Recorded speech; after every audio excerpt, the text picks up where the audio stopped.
Makes a huge difference if you'll do me a favor by subscribing and liking the podcast wherever you listen. It goes a long way.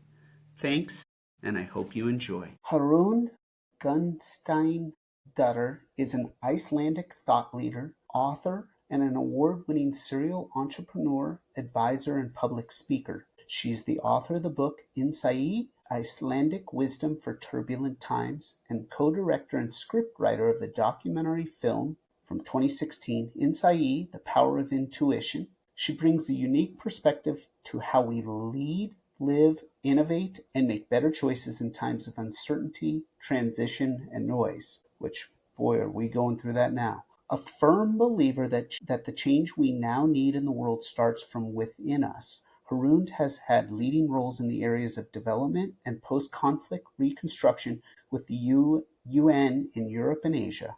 Innovation, investment, sustainable and circular business transition, and education. She was the first woman to chair Iceland's largest public innovation fund, was the managing director of Iceland's Sustainability Center, Festa, and designed and directed Prisma, a diploma university program recognized by the Nordic Council for responding to 21st century challenges. She's a trusted coach and advisor to leaders, businesses, universities, and organizations around the world. She's a mother of 2 daughters, an avid skier, and a nature lover. She is an advisory council member at Yale's International Leadership Center, a Nordic Ignite Angel Ambassador, Yale World Fellow, and has been recognized by the World Economic Forum as a young global leader and cultural leader and an Icelandic Ocean Cluster sustainability leader.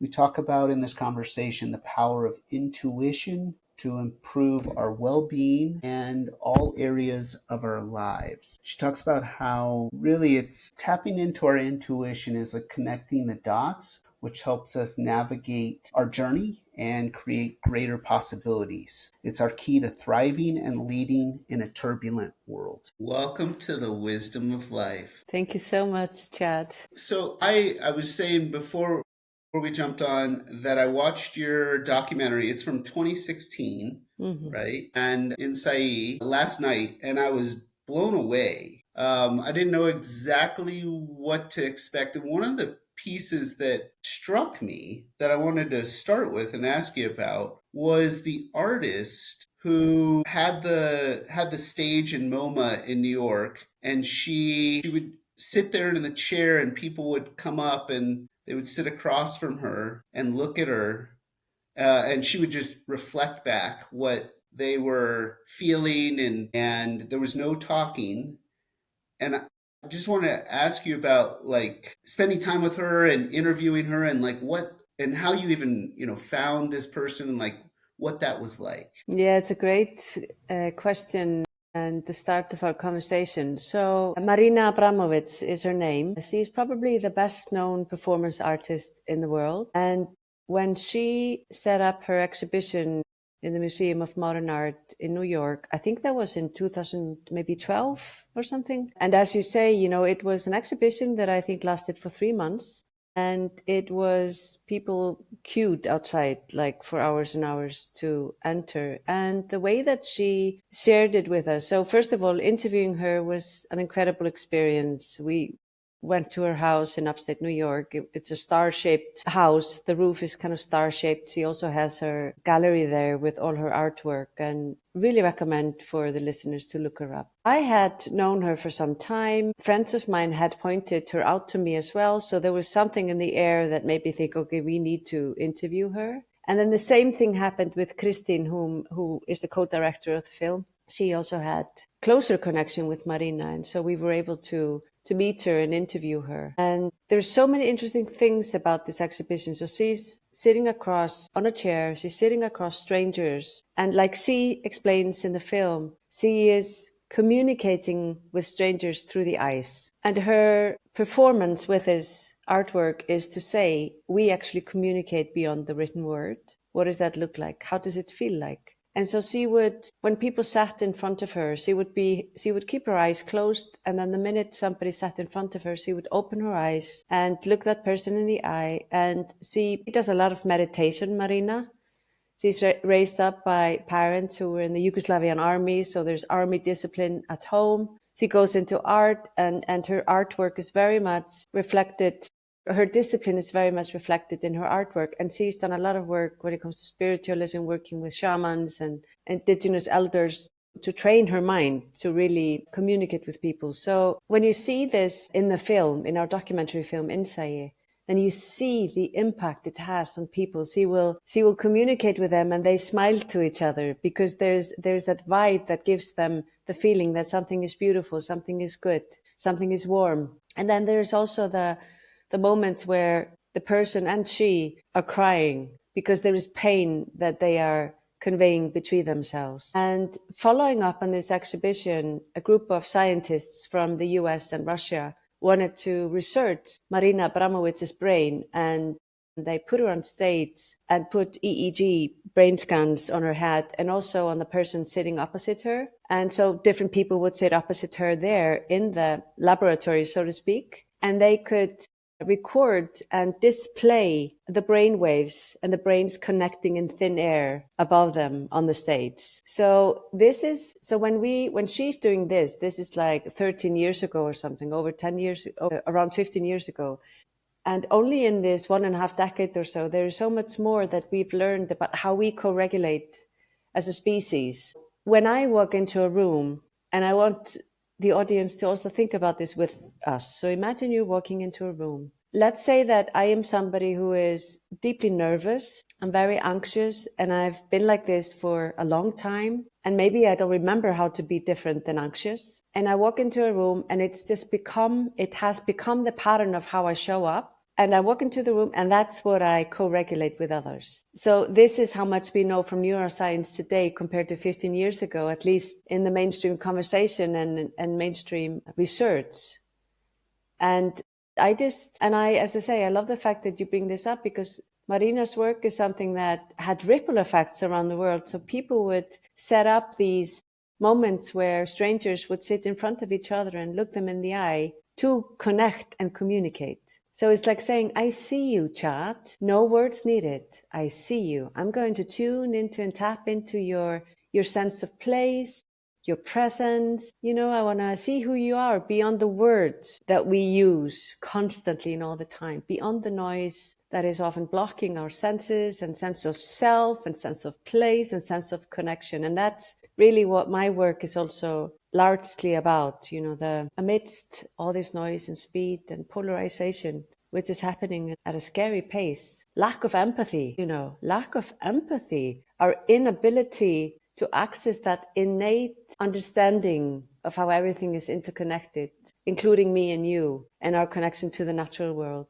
When I am in front of a person, when you are in front of a person, human being, someone alive, or a plant that's alive, and even if you blindfold your eyes and you're not sure who's in front of you or what is in front of you, your body knows and reacts. So we are this living ecosystem, and we need to, it's from where I am coming with my background and the way that I've been navigating my life in the world, I truly believe that one of the biggest tasks of our times is to connect within, to our intuition, so that we can, in general, be able to make meaningful connections with people and the world around us. Yeah. That was a long answer to your starting question. I love that. I tell the guests, I love my short questions and your long answers.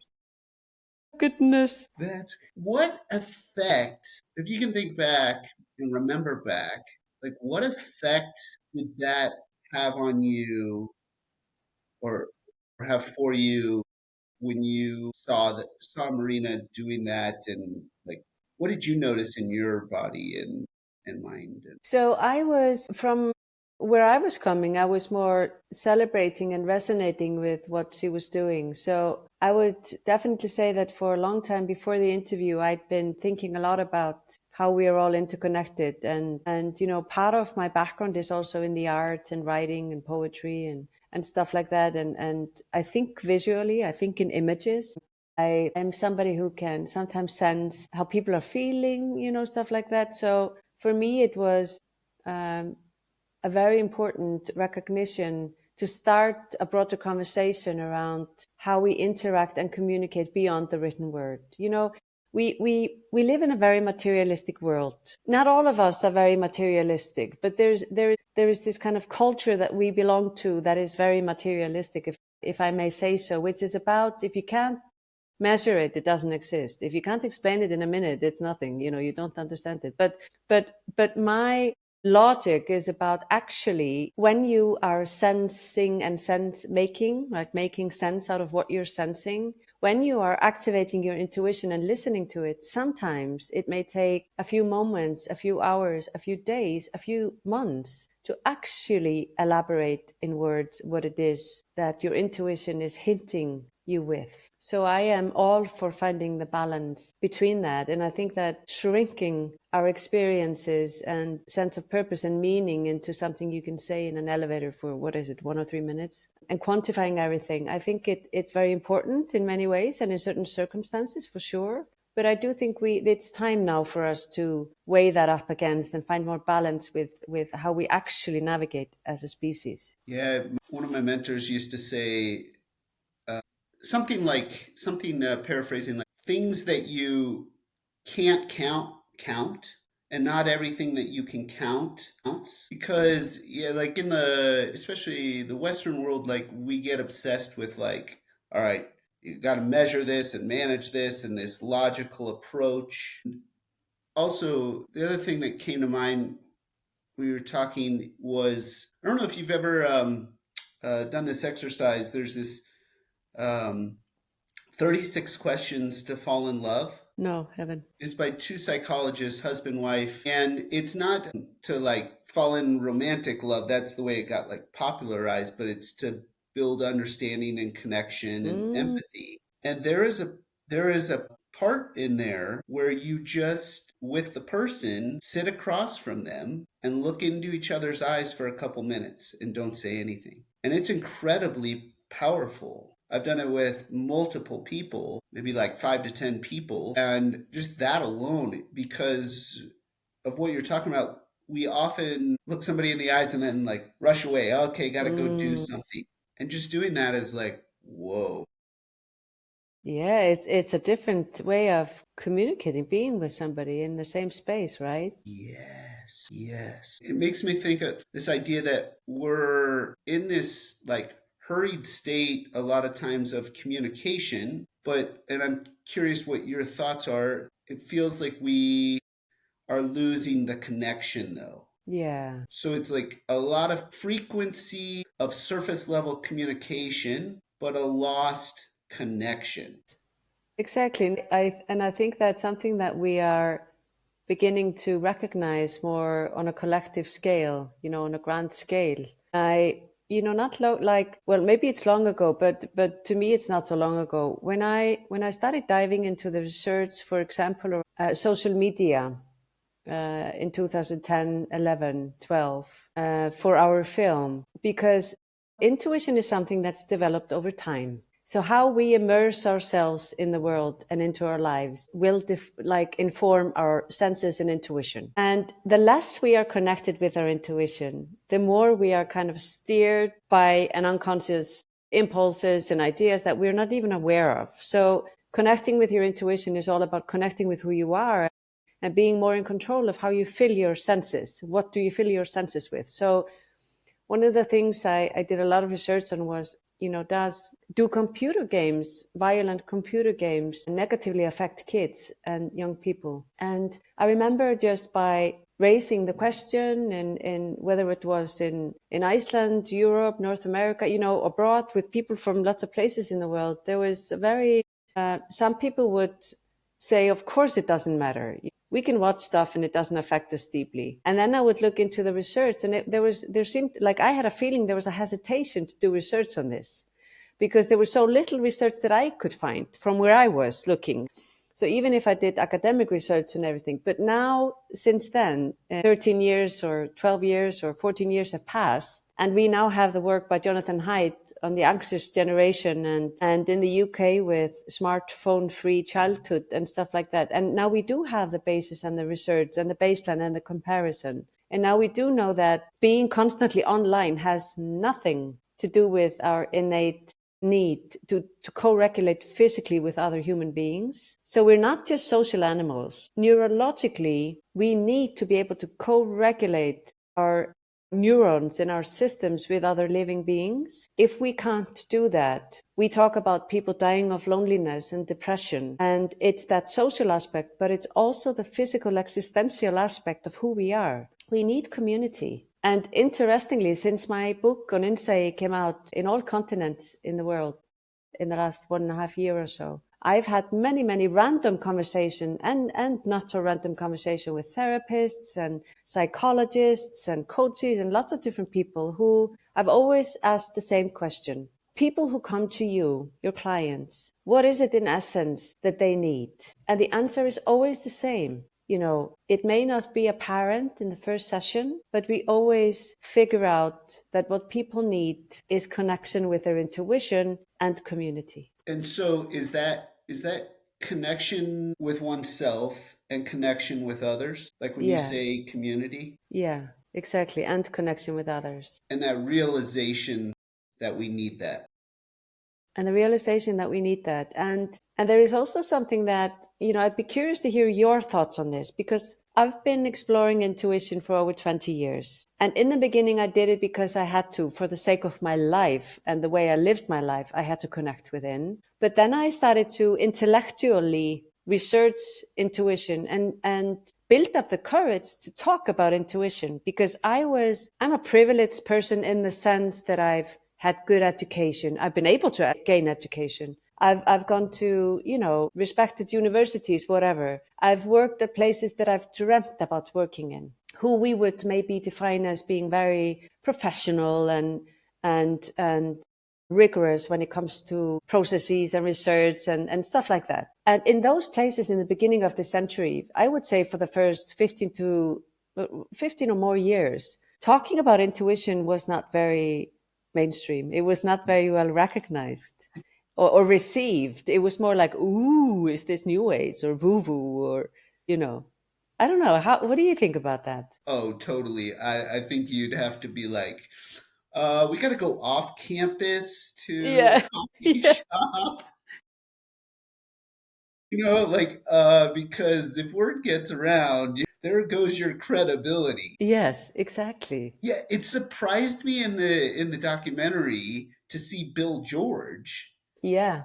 from Harvard talking so adamantly and openly about the power of intuition, and I'm like, in leadership. And I was like, yeah, that makes sense, but it just, you don't hear that a lot. You hear Yeah. we need to have better strategy, and we need to all about growth, especially like in America. The business leadership world is obsessed with growth, and so, all right, what are we going to measure, and what can we cut, and how can we grow? And this, you don't hear about intuition very often. No, exactly.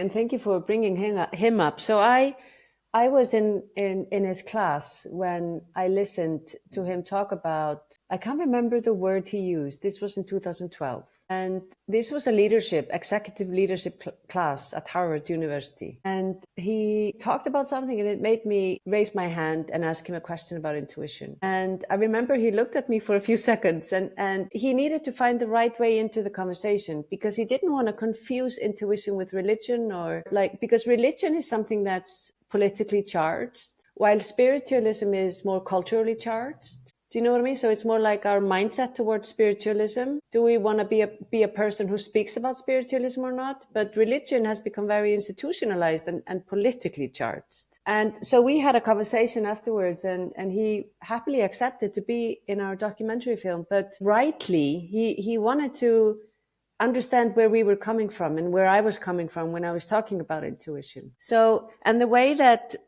I talk about intuition, and I don't want to speak on his behalf, but I can imagine he's thinking more or less along the same lines, is that it's really important for us now to learn to align with our intuition and hone and harness it and train it and master it intellectually, emotionally, and spiritually. And over all these years, I've become way more comfortable speaking about that. But 15 to 20 years ago, I would be very cautious to use the word emotional intelligence or spirituality. But now I'm like, people, we are withering away when we are suffering from apathy. We've lost this sense of how interconnected we are. Our minds and bodies are interwoven, interconnected in an ecosystem of who we are. We as an ecosystem are connected as an ecosystem because we co-regulate as a species. And then we are an ecosystem inside a bigger ecosystem. And I've just, in the last years, I've become more clear in my own head around our neglect of our inner world and intuition, and seeing intuition for what it is really impacting the way that we show up in the world around each other and how we show up around the natural world. Yeah. And what impact is that, do you think, having? Well, if you take a snapshot of planet Earth, if you and I imagine for a moment that we just ship ourselves into space, a little bit into space, we can see planet Earth from afar. We take a snapshot of planet Earth and we get this information as we do that. And the information is as following. Planet Earth has been defined as having 9 planetary boundaries. These are boundaries that we need to keep within so that planet Earth can continue to grow and thrive and renew her energy, right? This year, because of us humans, we crossed the 7th boundaries of planet Earth out of 9. In 2022, we had crossed the 4th planetary boundaries. Now we have crossed the 7th planetary boundaries out of 9. What this means in common language, in our language, is that planet Earth is losing her ability to renew her energy, her ecosystem's energy. You know the ecosystems that actually have enabled our weather systems to remain stable for 10,000 years? We are disrupting that process as we speak. And I think if we would know it in our bones, that we are part of nature and nature is part of us, this would never be the case. We would understand that we die without nature. Yeah. So in 3 years, we've gone 3 levels in the wrong direction, Yes. right? And we only have Yeah. 2 more levels to go Mm-hmm.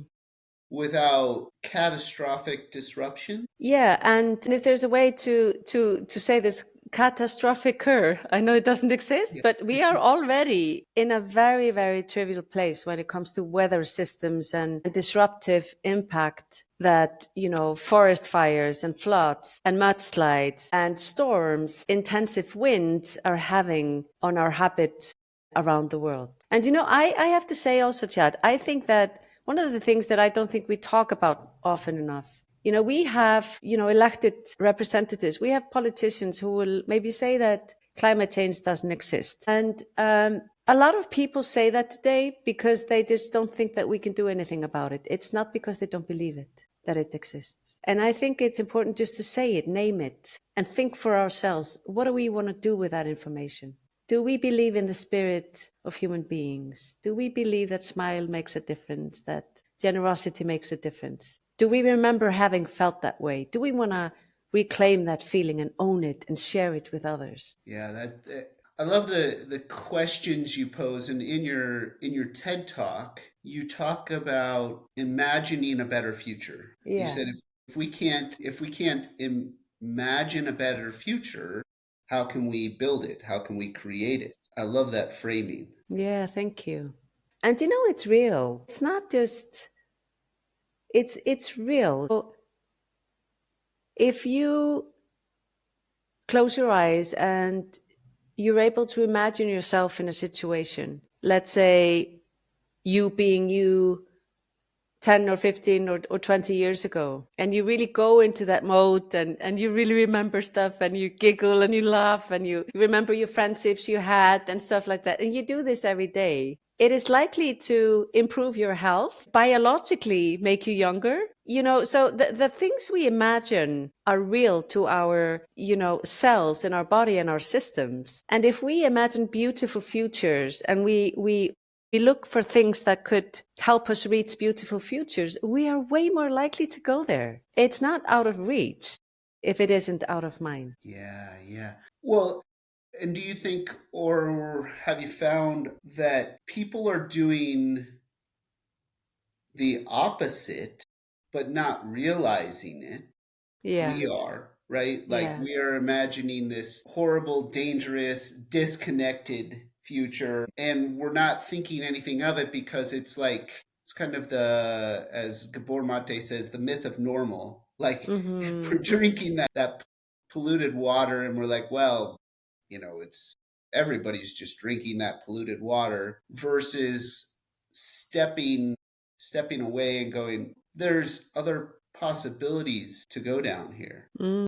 Absolutely. And no, definitely. And just imagine if you just imagine that you're in a different state, in a different place in your country, that you sail across the ocean and you go to yet another place you've seen a picture of somewhere. And you just give yourself that gift of time to imagine how they would do stuff differently. That already, expands your horizons. I remember I studied anthropology, and it's like anthropology is such a beautiful discipline because it really exposed me to so many different ways of thinking and being, and just how we as humans are very diverse and varied.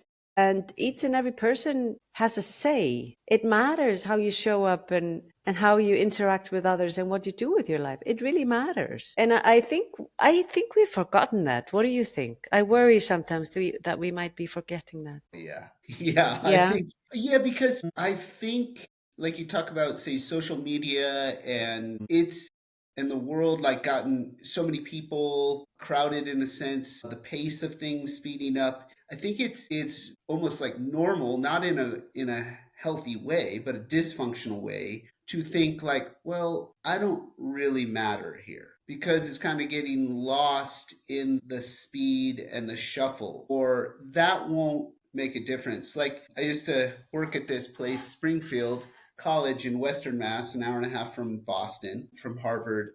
And one of the things that it's like, it's not really a formal lesson or an explicit lesson, but it's an implicit lesson, is everyone there holds the door for people. Like Mm. students hold the door walking into a building for other students. And it's that simple act of kindness, that simple act, like you were saying, of I see you versus I got to get somewhere, you know? And I Yes. noticed it without even someone bringing it up when I visited the school the first time on my job interview. And I was like, huh, I haven't seen that at other universities, or hadn't noticed that. So I really do think it needs to be like a cultural shift for us. And I love that what you're saying is it's starting within, because I believe that all growth starts from the inside out and destruction starts from the outside in. That's very powerful. That's very powerful. I'll be thinking about that. But that is powerful also in a way that it helps us work with it. And it also maybe helps us understand that what comes from the external environment, we have a choice whether to take that in or not. And I think that's another thing that is super important for all of us. I think for leadership and people who want to lead their lives or their teams or organizations from within. This is also another one of our big tasks of the times we live in. And it is neurologically and sometimes physiologically very hard for us as human beings not to be disturbed by the noise and distraction and stimulation all around us. So my work with people is very much about guiding them, training them, mentoring them in knowing how to set these boundaries so that you are able to grow from within and that external things don't shake you as much as they would when we don't have that strong anchoring in our inner compass, insight, intuition. Now you've got this course coming up in Hmm.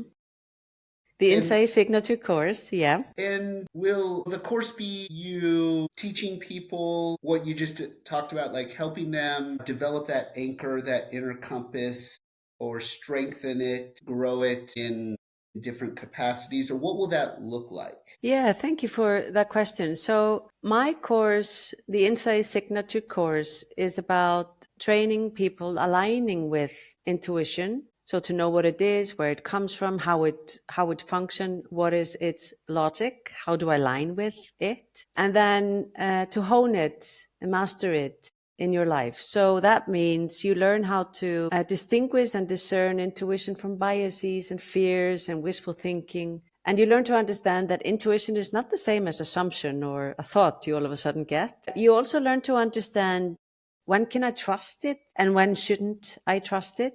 And then you slowly start to sharpen your inner compass, which is the third part of the experience, the course. And that is how you sharpen your inner compass with your intuition through the lens of insight. And that is all about really building strength and ability to navigate change and uncertainty with a strong inner compass so that you know what's right and wrong for you. You know what you want to spend your energy on, pay attention to. And speaking of attention, in the course, we also dive into attention because our attention is the key to our intuition. But we pay attention with all our bodies, not just the eyes and ears. So how do you pay attention with all your senses? And I love that part of the training because it's very, very powerful and revealing. And one of the things that we talk about a little bit is, we pay attention to the world in different ways. And we've become very limited in how we pay attention because we're under so much distraction. And so, what you pay attention to, you bring into your world and it becomes part of the world you live in. But what you don't pay attention to doesn't enter your world so that you are aware of. And so, the way that we pay attention is in many ways a moral act, but it's also something that is important, aligns with who we are and the world that we seek to experience. Yeah.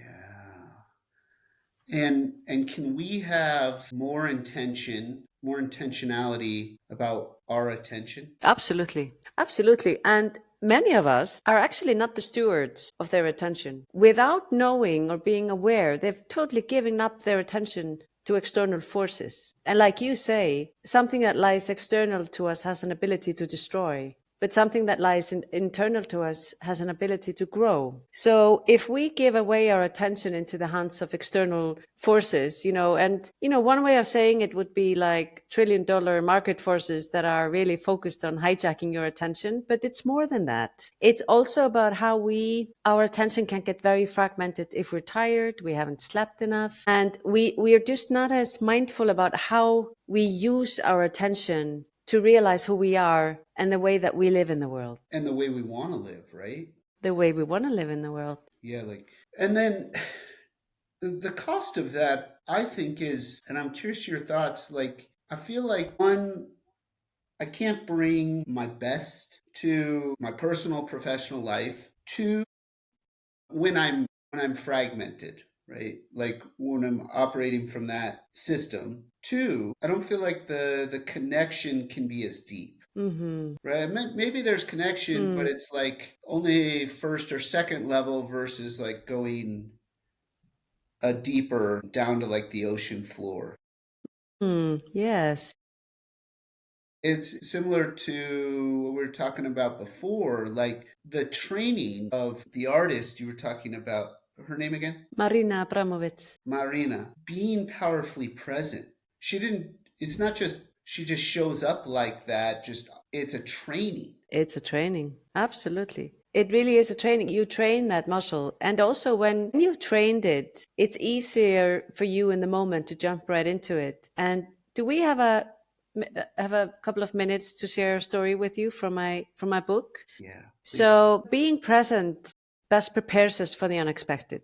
We know this from military history, business strategy, martial arts, and also the sports. And in my book, I interview a big sports person who is currently the national handball coach for Germany. And he said in his life, so he's often under a lot of pressure. So millions of people watch him. In his line of work, you easily get fired if you don't do well enough for a few games. And it's a very kind of unstable work environment. There's also a lot of media attention and pressure and criticism. And sometimes things go well and then they go super well. And so there's lots of ups and downs. And when he prepares for the game, let's say in the World Cup or the Olympics, he will spend weeks and months training his team, analyzing games, giving statistics, crunching numbers, crunching the tack behind playing a good game. Also, obviously building them mentally and physically. But just before the game starts, he will speak to them in the room behind the field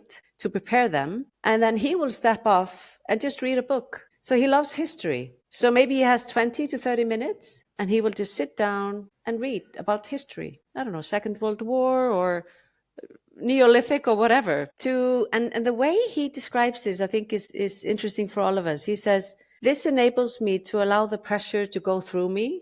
And so when I enter the field, I am 100% present. And when we are 100% present, we are not only best prepared for the unexpected, but we know this from science and research, we are best able to hone in on the things that we know, knowledge, experience, education, and intuition. So presence is very important. So being absent-minded versus present. Do you imagine the difference between the two, and also how people experience us in the same space? Oh yeah. Yeah, I mean, I played multiple sports competitively, and through university, I played college tennis, and then I coached college tennis. And I know that where playing and coaching, many times I was just a nervous wreck and didn't let that nervous energy pass through me, like that idea where you're talking about,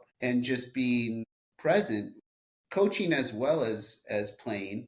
And it would there were two costs, I feel. One, I wasn't able to enjoy the experience, and be in the moment the way I wanted to. And secondly, when I was playing, my playing was fragmented. The rhythm wasn't there, and there was a lot of frustration because it would be like, well, I trained hard, and now it's not happening. And then from a coaching perspective, the same thing, like I wasn't, like, it makes me think of the documentary, like the wavelength, like I wasn't in tune with the players I was attempting to communicate Right. with. I was like two ships, passing in the night, and then their frustration because we weren't connecting on, like, okay, how to work together to solve this challenge, versus when I was in, like, okay, being present and not worrying about, like, okay, what's going to happen if we win or lose or that, is just like a piece.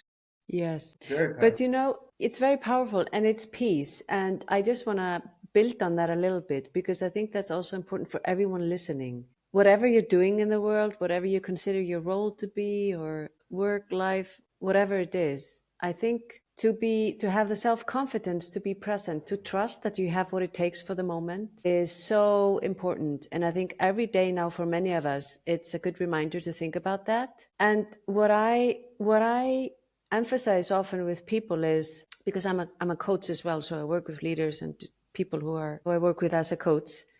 I say this often because I've needed to hear this myself very often throughout my life. So many of us, maybe all of us, at least many of us, experience this thing that we go through the day in our family or at work, whatever it is, and we decide to dismiss our feelings of things or experiences of things because we don't want to rock the boat. We don't want to make a fuss out of something. And fair enough, sometimes it's not relevant to raise an issue in a group, but sometimes it's very important to raise it with yourself. So if we're in the habit of dismissing our experiences and feelings about things, if it happens consistently, what happens over time is that we undermine our confidence in our own judgment.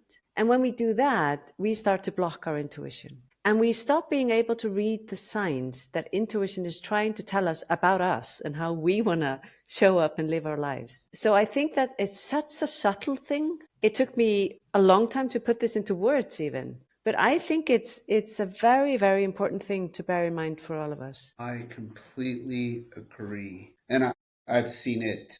I've seen it in my own life, Mm, which, yeah, I'm happy to share with you offline.